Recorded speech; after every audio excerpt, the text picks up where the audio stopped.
ఇక విద్యుత్ ఛార్జీలు పెంచి పేదవాడి బ్రతుకును నాశనం చేయొద్దంటూ కాకినాడ జిల్లా పిఠాపురంలో మార్చి వంగాగీత నిరసన తెలిపారు.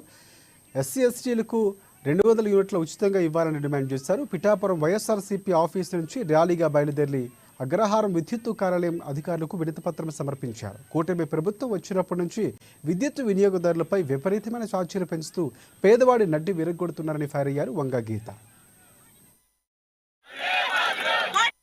భారాన్ని మోపడం జరిగింది.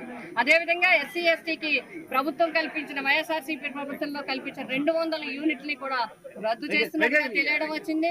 అదేవిధంగా వ్యవసాయదారులు పంపు సెట్లకి కట్టుకుంటే కనెక్షన్లు ఇవ్వటం లేదు. అదేవిధంగా వ్యవసాయదారులకి 9 గంటల కరెంట్ ఇవ్వటం లేదు. మరి కరెంట్ కట్లు అయితే అక్కడక్కడ ఆల్రెడీ చలికాలమైనా సరే పెరుగుతూ ఉన్నాయి. వీటన్నిటికన్నా ముందు విద్యుత్ భారాన్ని చాలా భారం ప్రజలపై వేయడం జరిగింది. పేద బడుగు బలహీన వర్గాలు మాత్రమే కాదు, అన్ని వర్గాల మీద కూడా ఈ విద్యుత్ ఛార్జీల భారం అనేది చాలా భారంగా ఇబ్బంది